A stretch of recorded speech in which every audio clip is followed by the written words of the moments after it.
Hello friends, hi, good morning. This is Harinath, motivational speaker and business coach. So ఈరోజు excellent టాపిక్తో మీ ముందుకు నేను వచ్చాను ఫ్రెండ్స్. సో రియల్ ఎస్టేట్లో how to find out right customer అనేది మీకు నేను ఈరోజు ఎక్స్ప్లెయిన్ చేస్తాను. వీలైతే నోట్ చేసుకోండి.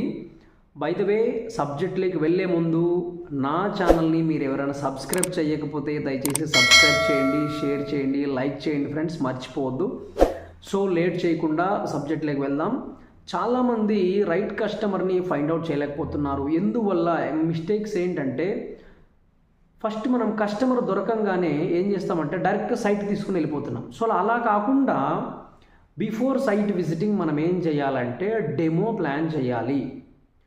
ఎప్పుడే కానీ ఒక కస్టమర్ని కాల్ చేసిన వెంటనే సైట్కి వెళ్దామని చెప్పకూడదు. అపాయింట్మెంట్ ఫిక్స్ చేయాలి. అపాయింట్మెంట్ ఫిక్స్ చేసిన తర్వాత డెమో ప్లాన్ చేయాలి. సో మీరు ఫ్రెషర్స్ అయితే కనుక మీ లీడర్ని తీసుకొని డెమోకి వెళ్ళండి. సీనియర్స్ అయితే డైరెక్ట్గా మీరే వెళ్ళొచ్చు, మీకు తెలుసు కాబట్టి. సో కొన్ని మెలకువలు నేను చెప్తాను. ఎందుకంటే ఒక కస్టమర్ దొరికిన తర్వాత ఆయన రైట్ కస్టమరా కాదా అనేది ఎప్పుడు తెలుస్తుందంటే మనం డెమో ఇవ్వాలి, or presentation, whatever it may be. So friends, first of all డెమోకి వెళ్ళినప్పుడు కస్టమర్ ఇంటికి వెళ్ళేటప్పుడు హైవే నుంచి తన ఇంటికి ఎంత డిస్టెన్స్ ఉంది అనేది అబ్జర్వ్ చేయాలి. It's very powerful.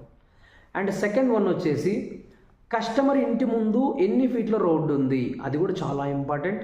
తర్వాత కస్టమర్ ఇల్లు ఏదైతే ఉందో రెంటల్ పర్పస్ ఉన్నాడా లేకపోతే సొంత ఇల్లా అనేది కూడా చాలా ఇంపార్టెంట్ అనమాట.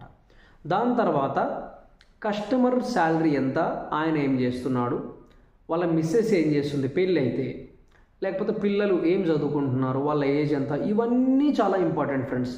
మనకి ఎందుకంటే రిలేషన్ బాండింగ్ పెంచుకోవడానికి ఇవన్నీ తెలియాల్సిందే. కస్టమర్ దగ్గర నుంచి రిలేషన్ అనేది కంపల్సరీ ఉండాలి. నువ్వు ఎప్పుడూ కస్టమర్ని కస్టమర్లా చూడకూడదు. కస్టమర్ని ఎప్పుడైతే నువ్వు మన ఫ్యామిలీ మెంబర్లాగా ట్రీట్ చేస్తావో అప్పుడే తను నీతో క్లోజ్గా మూవ్ అవుతారనమాట. అండ్ సైట్ క్లోజింగ్ కూడా వెరీ ఈజీ అవుతుంది. సో మనం డెమోకి వెళ్ళినప్పుడు ఒక 5 పాయింట్స్ ఉన్నాయి ఫ్రెండ్స్. ఫస్ట్ ఆఫ్ ఆల్ 5 పాయింట్స్లో నెంబర్ 1, ఇన్వెస్టర్ ఆర్ నాట్. అతను ఇన్వెస్టరా కాదా అని తెలుసుకోవాలంటే మనం వేయాల్సిన ఫస్ట్ క్వశ్చన్ ఏంటంటే, సార్ ప్రీవియస్ మీరు ఏమైనా ఇన్వెస్ట్మెంట్ చేశారా అని అడగాలి. సో ఇన్వెస్ట్మెంట్ చేశారా లేదా అని అడిగిన వెంటనే ఆయన అర్థం కాకపోతే ఇమ్మీడియట్గా మీరే సమాధానం చెప్పాలి. సార్ నేనేమంటున్నానంటే, ప్రీవియస్ మీరు ఏమైనా గోల్డ్ కొన్నారా లేకపోతే షేర్స్లో ఏమైనా పెట్టారా, అట్లా మీరు క్లారిటీ ఇచ్చినట్లయితే ఆయన చెప్తాడు, లేదండి ఎలాంటిది నేను ఇన్వెస్ట్ చేయలేదు అనుకుంటే ఇంతవరకు తను ఏ ఇన్వెస్ట్మెంట్ చేయలేదని, ఇన్వెస్ట్మెంట్ గురించి సరైన అవగాహన లేదని అర్థమవుతుంది. అండ్ ఇంకొకటి ఏంటి, ఒకవేళ లేదండి నేను ఇంతకుముందు షేర్స్లో పెట్టాను, లేదు సో అండ్ సో ప్లాట్ తీసుకున్నాను ఆల్రెడీ అని అన్నాడు అనుకోండి, ఆల్రెడీ ఇన్వెస్ట్మెంట్ గురించి తనకు అవగాహన ఉంది అనేది కూడా మనకు అర్థమవుతుంది అనమాట. అది ఫస్ట్ పాయింట్ ఫ్రెండ్స్.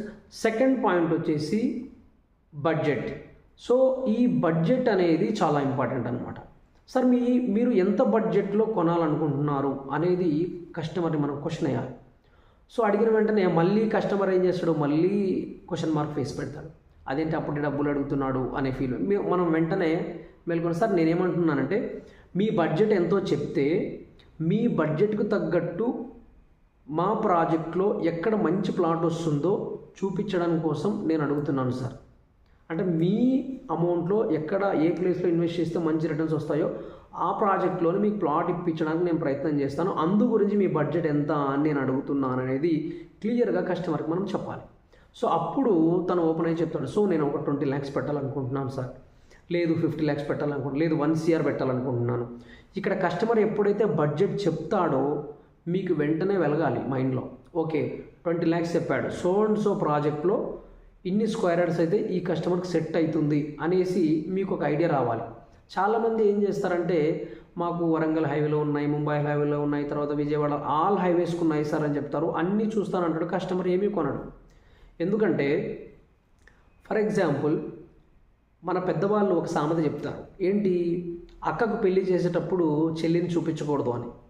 ఎందుకంటే వాడు చెల్లిని చూశాడనుకోండి, చెల్లెల్ని చేసుకుంటాడు అక్కను వదిలేసి. కాబట్టి మన ప్రాజెక్టు అంటే తన బడ్జెట్ ఎంతైతే ఉందో ఆ బడ్జెట్కి సంబంధించిన ప్రాజెక్ట్ మాత్రమే చూపించాలి.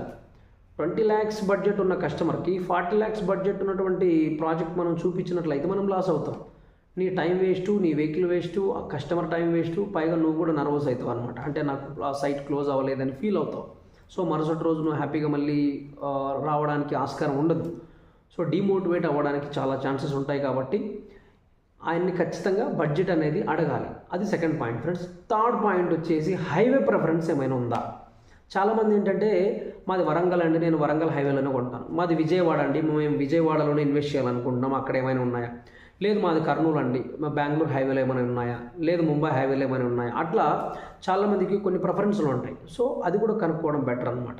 అది థర్డ్ పాయింట్ ఫ్రెండ్స్. ఖచ్చితంగా ఏ హైవేలో మీరు ప్లాన్ చేయాలనుకుంటున్నారు అనేది కూడా మనం కస్టమర్ దగ్గర నుంచి ఫీడ్బ్యాక్ అనేది కంపల్సరీగా డెమోలో తీసుకోవాలి. అండ్ ఫోర్త్ పాయింట్ వచ్చేసి మనకి ఏంటంటే డెసిషన్ మేకర్ ఎవరు, ఇది చాలా ఇంపార్టెంట్ అనమాట.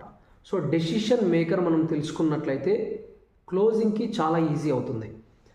సార్ డెసిషన్ మీరు తీసుకుంటారా, మీ మిస్సెస్ తీసుకుంటారా, అత్తగారా, మామగారా, ఎవరైతే ఫైనల్ డెసిషన్ తీసుకుంటారో వాళ్ళు కంపల్సరీగా సైట్కి రావాలి. ఇది క్లియర్గా ముందే డెమోలోనే చెప్పాలన్నమాట. ఇవన్నీ మీకు యూజ్ అవుతాయి. ఎందుకంటే చాలామంది సైట్ విజిట్ పెట్టేస్తారు. అక్కడికి వచ్చిన తర్వాత నేను మా నాన్న చూడాలి, మళ్ళీ మా అమ్మ చూడాలి, మా అత్తగారు చూడాలి, ఇలాంటివన్నీ అక్కడ చెప్తారు వాళ్ళు. అంటే ఎస్కేప్ అవ్వడానికి నువ్వు ఛాన్స్ ఇస్తావన్నమాట. అదే ఫైనల్ డెసిషన్ ఎవరు తీసుకుంటారో ముందే తెలిస్తే వాళ్ళతో సైట్ విజిట్కి వచ్చామనుకోండి, సైట్లోనే ఈజీగా క్లోజ్ అయ్యే ఛాన్సెస్ ఎక్కువ ఉంటాయి. సో అది fourth point friends. And fifth point వచ్చేసి మనకి ఏంటంటే ఇది ఇంకా powerful, mode of payment. So mode of payment అంటే మీరు అమౌంట్ ఎలా పే చేస్తారు, క్యాష్ ఇస్తారా, లేకపోతే చెక్ ఇస్తారా, లేకపోతే ఈఎంఐ చూస్తున్నారా, లేకపోతే లోన్ ప్రాసెస్ అనుకుంటున్నారా. సో ఇది కూడా క్లియర్గా కనుక్కోవాలి ఫ్రెండ్స్ కస్టమర్తో, లేకపోతే మనకు చాలా ప్రాబ్లం అవుతుంది. సో ఈ 5 పాయింట్లు ఎప్పుడైతే కస్టమర్ దగ్గర నుంచి మనం అడిగి తెలుసుకుంటామో నీకు క్లోజింగ్కి చాలా ఈజీ అవుతుంది.